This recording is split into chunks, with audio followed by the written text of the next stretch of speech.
This podcast is a production of the Brickyard Network, an extension of the Archie Bray Foundation for the Ceramic Arts. To find out more about our lineup of ceramic podcasts, visit brickyardnetwork.org.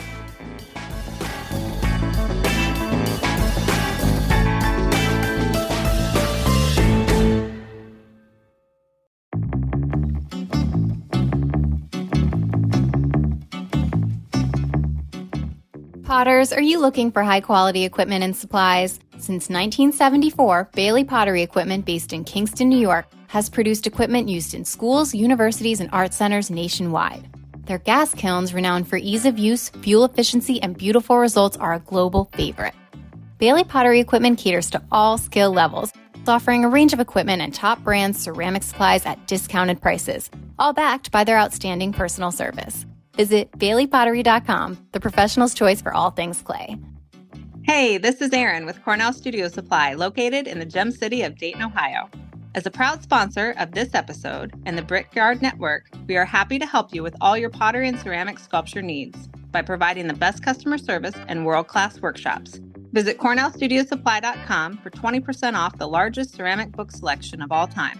At Cornell Studio Supply, we are owned and operated for potters, by potters.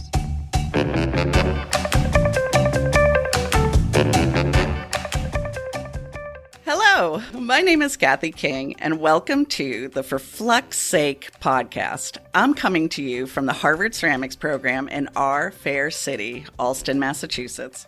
I'm here with Rose and Matt Katz of the world-famous Ceramic Materials Workshop, and they are ready to answer your burning questions about clay and glaze.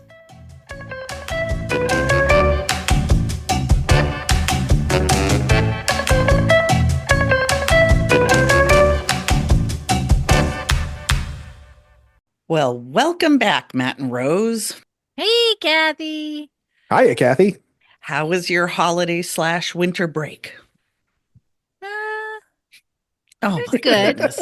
These pauses when you answer these simple questions from me. I have to think about it. Oh, okay. It's like All now. right. I'm thinking about the now.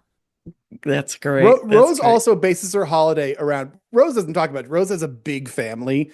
And so a lot of times the family comes to visit, and the family is not coming to visit until later in the winter. So she didn't have the big Christmas. So it wasn't Rose's ultimate family Christmas. Gotcha. That's when she's at her happiest. Mm-hmm, Yeah. She glows and floats off the floor when all the family is there. Well, it's lots of food and booze and talking and, all the good things. All the good things. Oh, that's great. I'm just enjoyed. We had an amazing show and sale before we went on break at the ceramics program. It was fabulous. And then I basically have just slept since then. So I can imagine. Oh, such a transformation you guys go through for that. Oh my goodness. Yeah. I saw it on the social media. There are so many people coming through there from all over. Yeah. And it's really interesting to see, what people are looking for. We do one in spring and one in winter. It was definitely like the office gift, mug for somebody kind of purchases. We had a number of bigger purchases, but it seemed like more people were buying multiples of lower priced items, I think, for gifts, which is great. Yeah, it's the I'm going to make your life better gift and you don't even know it. That's right. Yeah. Exactly. Yep. Shopping handmade. We love it. That's awesome. And then when during my slumber and when I would wake up in the middle of the night, I do love scrolling. And sometimes I do send you random links to questionable TikTok, Instagram situations where I'm just like shocked, like old lady shocked at what some people are saying ceramic facts are. It's terrible. But then there's, also the very questionable products. And I sent you one about a company that's using, dare I say, stickers? I mean, is there any other word for this? Yeah, it's a sticker. Decals. Decals. Oh my God. Oh, Kathy reinvents the English language. That's that my is just Canadian about friend perfect. told me that's how you say it. Decals, not Really, decals. Yeah. decals. Oh, Yeah, I was that's how they thinking say like it up north. as a decorative decal, like that's a Oh. thing. Mm-mm-mm. Oh, So anyway, stickers. I think in this case it's stickers. this is a weird one. Like there are definitely some sketchy products out there, and we don't want to name its name. I'm not saying anything bad about this company, I literally one way or another, but I don't want the controversy. But what I will say is, yeah, like these are literally stickers that they are advertising to put on dinnerware. Right? Is there any other way to describe it? Like they're just stickers. Yeah, I think we need to jazz up our Wedgwood. What do you think? Yeah. So so tell the people, can anybody give a summary? So it's like you stick some stickers on and put it in the oven. That's what it looks like. It's like a water slide decal thing. I don't think you're supposed to put it on up. the oven. I don't think, do you even No, have to do it's that? showing you have to heat it up to get the layer, the like top layer off or something. The adhesion layer, I must have missed that in the Yeah. process parts. Yeah. But yeah, it's pretty interesting. And then you could take it off.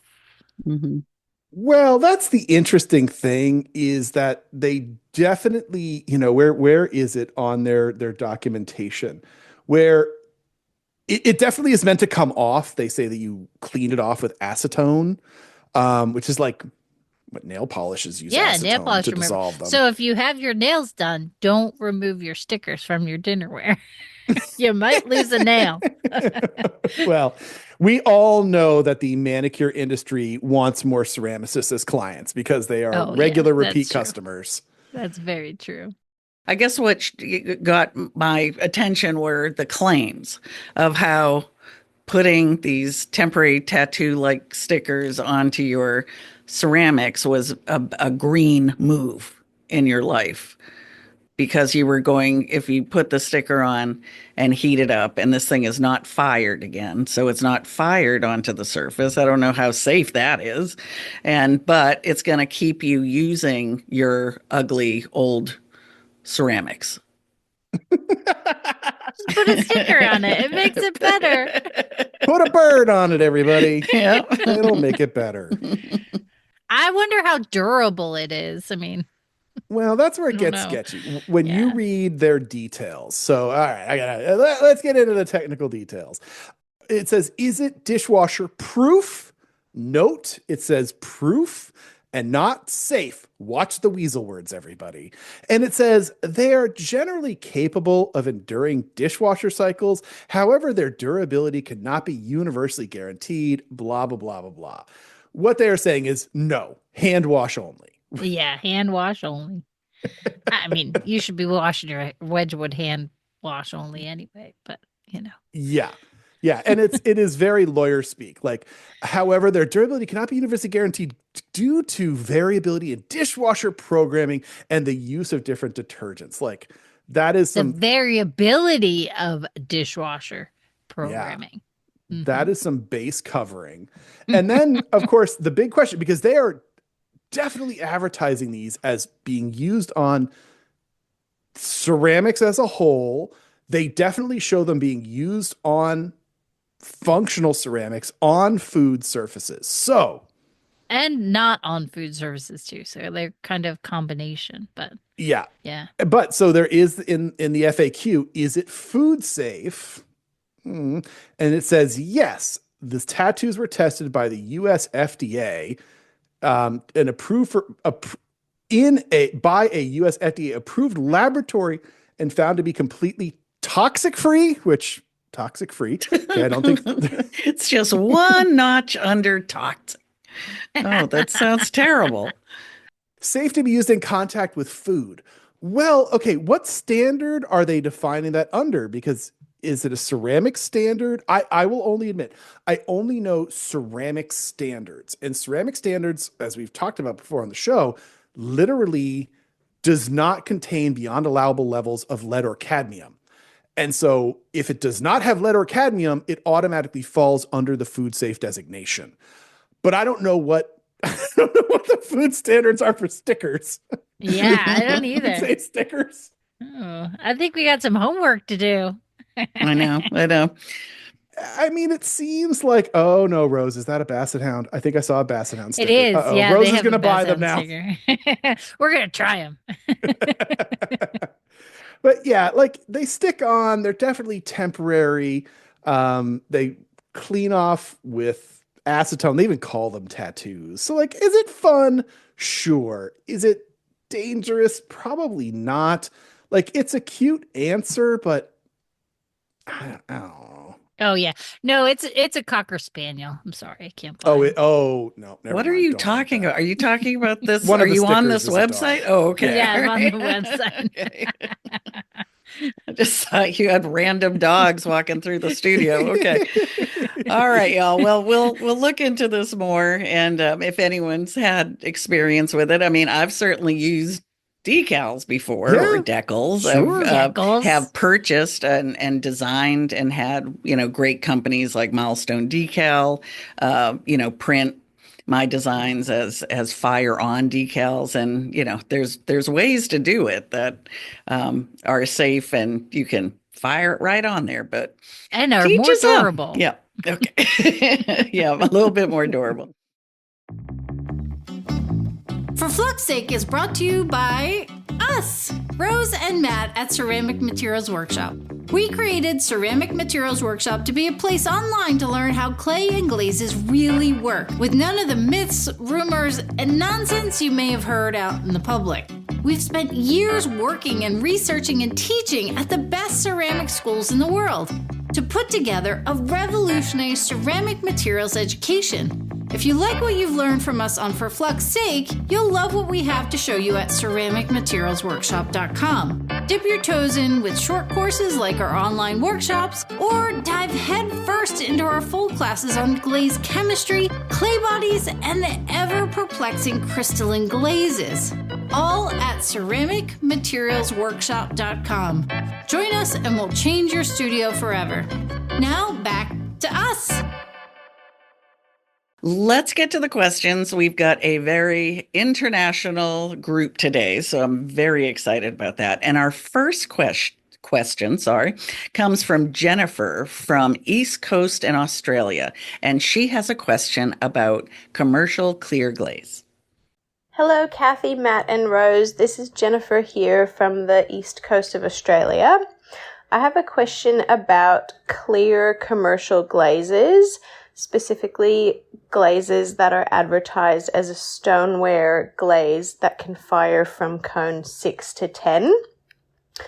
I've taken the ceramics materials workshop, and we also hosted Matt and Rose here in Australia last year, so I'm familiar with the chemistry of a cone 10 glaze versus a cone 6 glaze.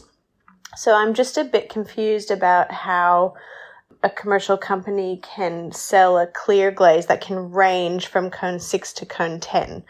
Wouldn't it be similar to the clay bodies discussion? It would either be underfired at cone 6 or overfired at cone 10. Really looking forward to hear what you have to say, and thanks again so much for everything. Bye. Oh, Jennifer. Oh, Jennifer. One of She's our so friends sweet. down under. Yeah. Oh, that's great. It's a tricky question because y'all ready for the hard truths? Oh, yeah. Glaze temperatures are all just made up. What? Oh man. By Oh Mr. man. or Mrs. Orton. Mr. wonder. Seeger, thank you very Oh, much. sorry. Pardon me, Mr. Seeger. Well, no, I mean, what we mean by that is going back to one of those foundational things that we all need to wrap our head around in ceramics, which is that the specific temperatures that we declare something to be are kind of made up. And what I mean by that is there are temperatures at which we complete a chemical reaction, right? We are trying to turn glass formers into glass, and that happens at a very specific temperature. We get real comfortable with just sort of like, oh, cone 10, like cone 10 is cone 10, and that's cone 10, and it's got to be cone 10. Well, anyone who's ever had a kiln go a little bit hot or a little bit cold and go like, yeah, this glaze is fine, knows that there's some flexibility in that. And that's a really, really big deal, that like things can definitely be a little bit flexible. Like, do we have a definition from Orton and from Seeger as to what is the chemistry of cone 10?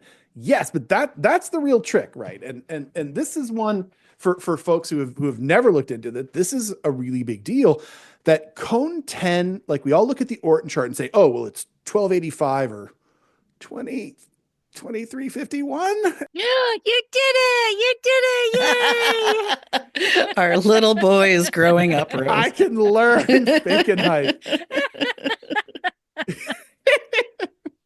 But that temperature is actually about a chemistry that Seeger, who invented cones, said here is a specific chemistry and it melts at this temperature.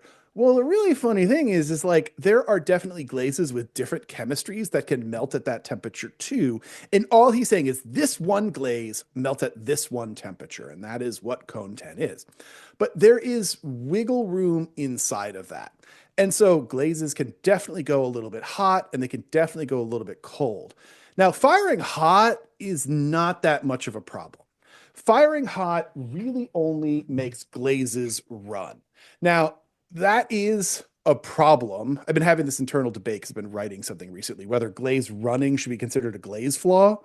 Because some if it ruins your shelves, probably. Yeah, I mean, kind of, but it goes back to the fact that some people have glazes in their lives that always run. Like, would you define that as a glaze flaw? Like, I don't know. I mean, it kind of is, but the reality is, like, if you have a glaze that always runs and it says like cone 6 on the label, it is definitely being overfired. Like, that is a hard fact. It's being overfired. Now, underfiring is a little bit more tricky because you're not completing your chemical reaction, and that's not good from a durability standpoint. But at the end of the day, really where I'm going is that every glaze has got a range, like from when its firing is complete to how far you can fire it before it really starts to run badly, and then just like not help. Yeah, because it'll ruin your shelves, like Rose says. And so that is up for debate. So why can there be glazes that say 6 to 10? Most likely what those are is they could just be making it up. They could be completely lying and saying it's okay to underfire this glaze, and it's okay. It's actually a cone 10 glaze that you're underfiring at cone 6. That is one possibility. I can't say what's out there. I don't know. Share your chemistry with me, commercial glaze companies. Let's have this conversation. But it could be that it's really like a cone 8 glaze that is pretty well fired at cone 6 and is close and is kind of running at cone 10, but not so much that it causes a problem. And so like figuring out that balancing act of like, is it, where in the firing process is definitely up for interpretation as to how well fired are. And then on top of it, some glazes can just have a little bit more flexibility sort of in their nature. So if you say you got a glaze, it's got slightly higher silica content than your average glaze. Those will tend to be a little bit more flexible, especially with the overfiring part of it. So how are they getting away with it? They might be stretching the truth, but at the end of the day, it's probably okay. Because I would say most glazes have about a 3 cone range from when they're well fired until they start running. And if you stretch that a little bit and call it 4 and either have it be a little bit underfired at one temperature or a little bit runny at the other, then it's probably okay. But that's what I'd have to guess. But, I don't know what's in those glazes. Yeah, unfortunately, we don't know. Be nice if somebody shared some stuff with us. But it kind of makes sense if like more products were just that you were just given a range, because it would encourage you to test, for what you're putting it on, what kind of kiln you're firing, so the company didn't have to, stand behind this one number, like some companies do. Well, and it opens up the possibility to a wider audience. Like, oh, I fired a cone 5. Oh, I fired a cone they're 9.5 or Well, I so think the possibilities is probably what scares the glaze companies. Although sometimes they do it, man. There is nothing more frustrating in my life than the glazes that are sold as cone 5-6. Like I really can't stand that 5-6 thing. And it's not, yeah, did I just sit here and say like there's a range? Yes, but what you also need to understand is that the temperature gap between cone 5 and cone 6 is literally the largest gap in all of ceramic temperatures. And so I see a lot of glazes that are really cone 6, like that chemical reaction is only complete at cone 6, that people will show to me. And they're like, I fired it to cone 5.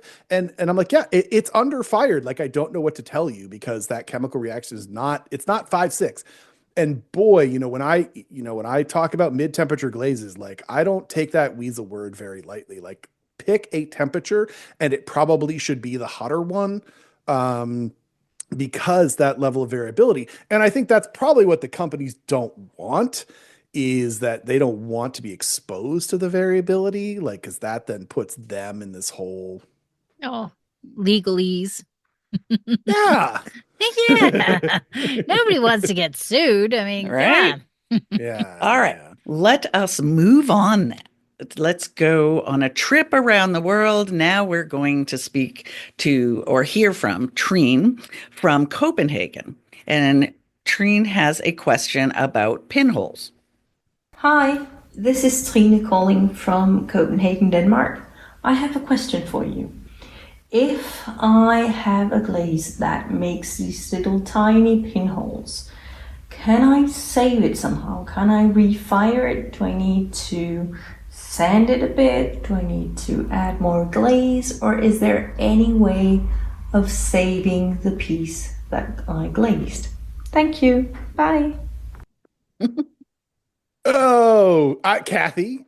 What? I don't get pinholes. I don't get pinholes. I like it. It's one of the few problems I don't have.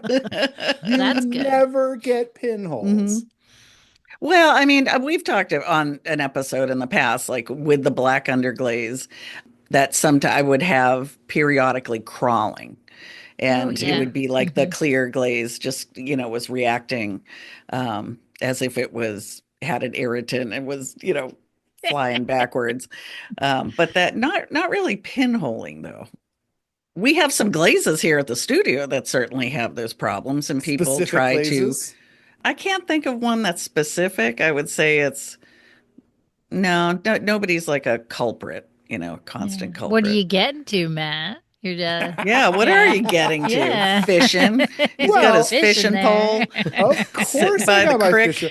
I need real world examples here because I've got my opinions, as everybody knows, but we're looking for real world. All right, I don't do this too much, but I'm going to open this up. Producer Ben, Woohoo. what's your pinhole position? Oh God, yes. I've had so many pinholes, and mine was that the glaze was just way too thin, like way too thin. Huh. And it was low fire glazes that were really high frit content, and so you could get a sheen with a very, very thin application of glaze. And I talked to a local ceramic master named Matt, and he had told me that if I experimented with thickness, that I essentially could solve one aspect of the pinhole, which was the aspect I was struggling with. Hey, sometimes I get an answer right. Wow. Sometimes. But do you ever try to when you have gotten them? Have you tried to solve them, or do you just sort of move if I on? could glaze the whole pot again, the whole pot, and refire it, yes. Because I tried spot doing it, Yeah, but what would that's what happen we is that did, they yeah. would just pop up in another spot because the whole glaze was too thin.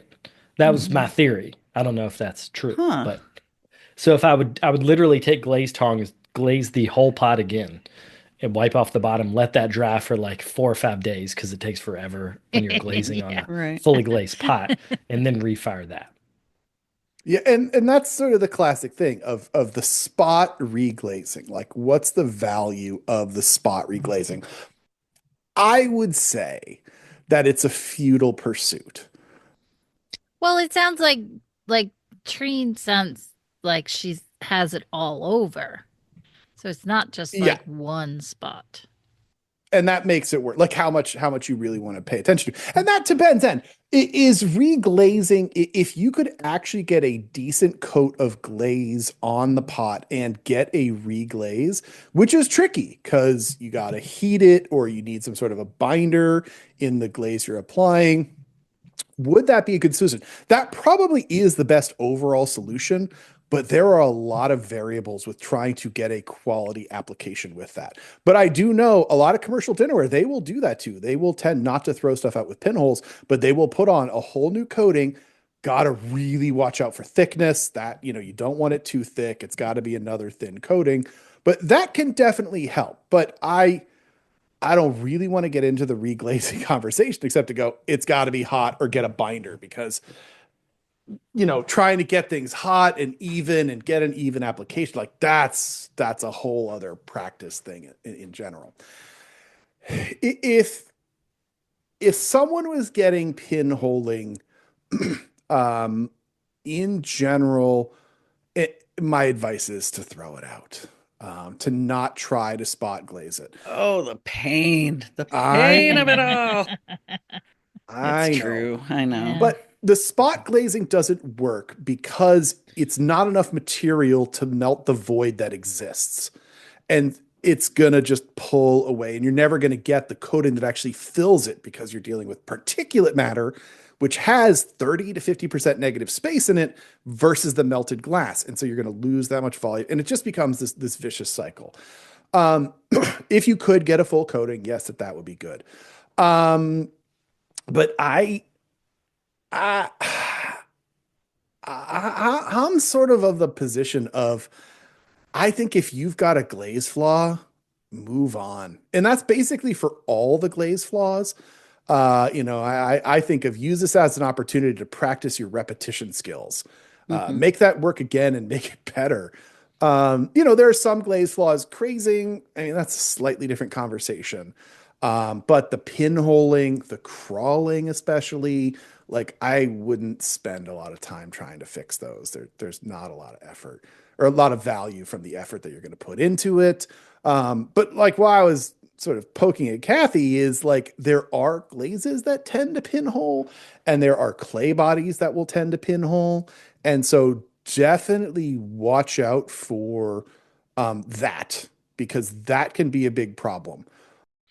I'm sorry, I didn't give up on my glaze after that crawling thing happened. I just, because I'm lazy and don't find another glaze, but I figured out, like, because it kept happening around the rims. And I think that because I spent hours carving something, I essentially was burnishing certain areas where my arm was hitting. And I kind of noticed there had to be some connection to that. But I mean, I don't know if pinholes are any different, but it's like maybe if it doesn't, work out in 3 tries, then move on. Because at the studio here, for us to like change a glaze is such a pain in the butt, because you've got a community that's gotten used to it. Those are your tests, it fits your clay body. So I hear you though. I hear there is a time we just have to walk away. But at the same time, we don't know what those pinholes are. Are they microscopic? Are they big? Are they like smoothed over? Are they rough? There's a bunch of different things that people call pinholing that are not necessarily pinholing. So use your descriptors, people, when you call in.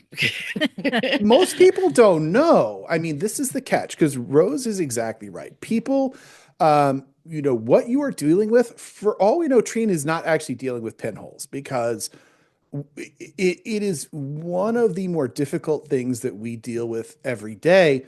People talk about pinholes. This word gets thrown around. Pinholes is not what most people think it is.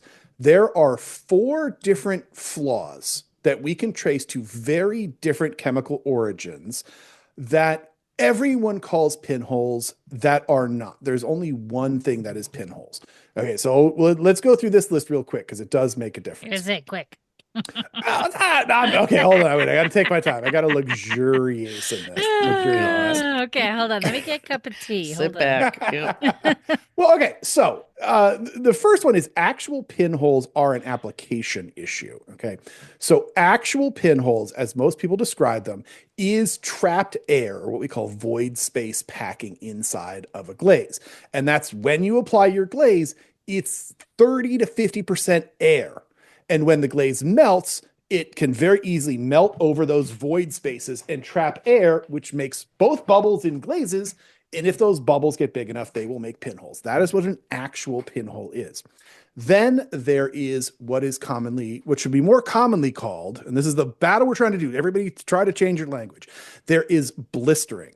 Blistering is, again, tiny bubbles that you see in the glaze. They are very specifically related to the materials of iron or copper. Okay. Iron and copper are both ingredients that will break down and release oxygen. It is a different shape of bubble, and if you know what you're looking at, you can identify it as such, or you can look at the recipe and know, oh, there's iron and copper in there, and that's causing this problem, but so many people will call them pinholes. There are some very popular books where their example for pinholes is most definitely blistering. I would bet money on it. So you have to watch out for that. Then there is pitting, what we call pitting, which is associated with titanium as an ingredient. This is the weirdest one because pitting, again, it looks exactly like a pinhole. It's a little void space. The weirdest thing about titanium pitting is we have no idea why it happens. Really? We know that it's a mystery. It's a complete mystery. We know it happens. We know it is directly associated to titanium, but there is nothing in titanium that should make this happen, but yet it does happen associated with titanium. And then the last one we call body voids, which is the weirdest one, which is sometimes you just have holes in your clay that you don't notice it. And when you coat it with glaze, it just doesn't get a good coating over that. And it might look like an air bubble because, oftentimes you get displacement air bubbles when the glaze rushes in and you just get bubbles on the surface and you just don't see it. That one's easier after the fact because if you take your pin tool and you poke it in there, you'll see that it goes past the glaze body interface and into the clay body. So there are 4 different problems that are all called pinholing, but they have 4 different solutions as to why they happen. And some of them you can get away with because it's just in the application. Like going back to my whole thing about bisquing at Cone 08. The reason why I like bisquing at Cone 08 is because it'll give you a higher absorption in your bisqueware, and that will give you better particle packing, which will make actual pinholes less likely to happen because it draws the glaze to the surface with more intensity and it minimizes that void space packing, but it comes from bisquing lower. Now, a lot of time people hear bisquing lower and they get this whole complete fiction about, oh, well, the bisque is cleaner when you burn it hotter. It's not cleaner when you burn it hotter. It's actually making your application worse. But that will make people bisque hotter, which will reduce the absorption on their bisqueware, which will actually make the problems worse. So that's a really weird solution that you use the bisque to solve a glaze problem, but they are completely related because it's all about how the particles are packing. So yeah. Okay, so let's go back to this gambling thing. So how much money you're talking about? Should I start a savings account to start your gambling habits? So Well, I didn't name the book, so you'll never find out what I'm talking about. Okay. I get it. Oh my goodness gracious. Well, that was good. That was very comprehensive. Good job, y'all. Yay. Yay. All right. But that is all the time we have for today. So stay warm, Matt and Rose. Till next time. bye, Kathy. See y'all later. Well, folks, that's it for this week's episode of For Flux Sake. I'd like to thank the listeners who submitted questions this week. And if you want your question answered on the show, shoot us an email at ForFluxSakePodcast@gmail.com. So join us next time. And when in your studio, remember what Rose always says. Always remember to test, test, test.